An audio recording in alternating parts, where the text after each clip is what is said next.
This week on Footnotes, the name's male, data male. Actor Idris Elba recently caused a bit of a stir on the Smartless podcast hosted by Hollywood actors, wherein he expressed that he was no longer interested in playing the role of James Bond. He expressed that he'd lost interest over time due to the racist backlash he'd experienced in response to the rumors surrounding his possible casting. Those that weren't happy about the idea made the whole thing disgusting and off-putting, because it became about race, and it became about just nonsense, dude. And I got the brunt of it. That's fucking bullshit. This announcement has resulted in many people, myself included, being disappointed. I've personally thought for years now that Elba would make a fantastic Bond, and it's a shame to see him be turned away because of racism online. I want to be very clear. I don't intend to question Elba's decision or say that he was wrong to make it. I ultimately can't speak to what he experienced. Rather, I wanted to unpack a lot of the reasoning people used to reject Elba as a potential Bond and Black James Bond in general, and examine the deeper cultural phenomenon that this backlash represents. A central argument I've seen, surprisingly frequently, is that casting Idris Elba as James Bond would be the equivalent of casting Ryan Reynolds or any other white actor as Black Panther, and this is used surprisingly often as kind of a slam dunk, as if to say, you like race swapping so much? Well, what about this? But this fails to acknowledge the importance of Black Panther as a representative work. Black Panther was the first black superhero in Marvel Comics, and he only debuted 30 years after the comic series first began. The movie, released in 2018, was the first in the MCU to have a black director and majority black cast, another big step for Marvel movie representation considering the MCU had been running for 10 years at that point. Of course, some people are claiming that Bond being white and Scottish is important to his character because that's how Ian Fleming, the original book series author, envisioned him. Political pundit and conservative outrage factory Rush Limbaugh once said that James Bond is a total concept put together by Ian Fleming. He was white and Scottish, period. That's who James Bond is. Before going on to compare this casting of James Bond to George Clooney being cast as Barack Obama, logic which would be flawless were it not for the simple fact that James Bond isn't a real person. Even then, this argument is still flimsy. People love to cite Ian Fleming's vision as some untouchable tenet of James Bond as a character, but it's not really that simple.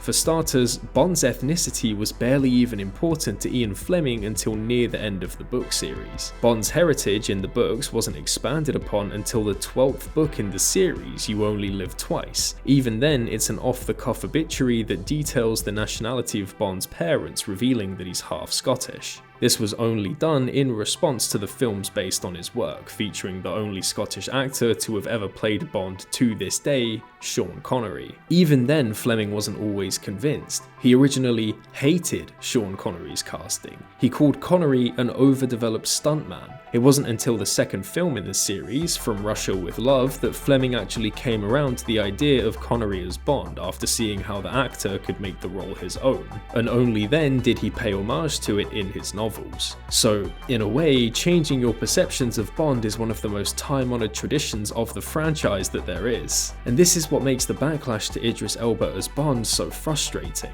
British author Anthony Horowitz, famous for writing the Alex Rider series that I was a big fan of growing up, sparked controversy in 2015 by calling Idris Elba too street to play James Bond. In an interview with the Daily Mail promoting his own Bond novel, Trigger Mortis, Horowitz is quoted saying, "For me, Idris Elba is a bit too rough to play the part. It's not a colour issue. I think he's probably a bit too street for Bond. Is it a question of being suave? Yeah." He later apologised for causing offence and explained that his perception was based on Elba's role in the British detective show Luther. Apparently someone needs to introduce Anthony to the concept of acting. It's very frustrating because it's the exact same story as Fleming's original impression of Sean Connery. He hardly fit the original vision, but again, he made the role his own. I mean, for God's sake, Roger Moore, who also played James Bond, described Connery's Bond as rough, tough, mean, and witty, and described him as a bloody good 007. But sorry guys, Anthony doesn't think James Bond should be rough. This guy, whose idea for a James Bond movie was turned down by studio executives, is who we should be listening to about the integrity of Bond as a character. For me, I've always considered James Bond to be an idea, a concept, rather than an actual human being.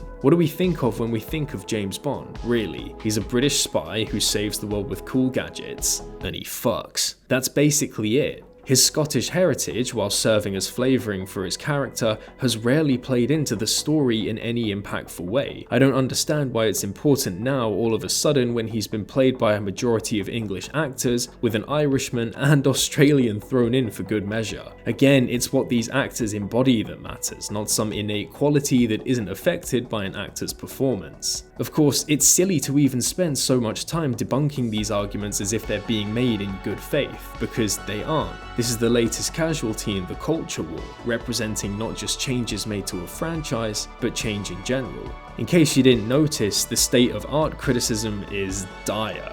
YouTube channels like The Critical Drinker, Nerdrotic, Geeks and Gamers, The Movie Cynic, Disparu, and The Quartering have all made a living talking about the plague of woke Hollywood, how politics is ruining movies and the leftists want to ruin your favourite franchises. And these channels are tragically prolific, with a combined audience of 4.7 million subscribers. This is what these YouTubers represent, millions of people who only seek to find the next woke thing to hate, the next movie to trample in the name of some culture war they're fighting, to seal themselves up in the anti-woke bubble they live in. They're the same people who boycotted Lightyear for having a lesbian couple in it, who call Strange World political indoctrination for having a gay protagonist, and have never managed to move on from the absolutely world-shattering, life-altering trauma of seeing a Ghostbusters movie that they didn't like very much. Tell me, would an original franchise starring a black character separated from the clout of the James Bond saga stand any chance in an environment like that? They've already decided that they hate it. I guarantee you, if these people were around when Judi Dench was cast as M and said this,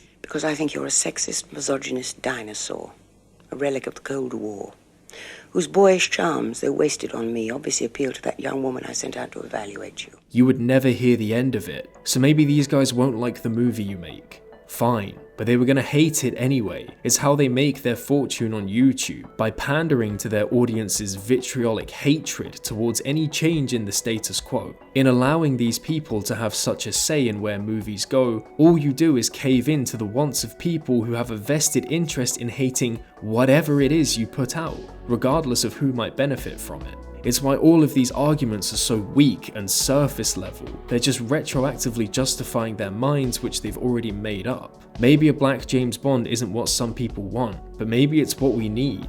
Just to communicate that these guys can't always get what they want at the expense of others who might have had the chance to see their James Bond for once and feel represented. Maybe instead of desperately clinging to some bygone era, we should change our perceptions of James Bond as a concept and a character, much like Ian Fleming did all the way back in the 1960s. Because you can keep giving these reactionaries the world, but unfortunately, the world is not enough.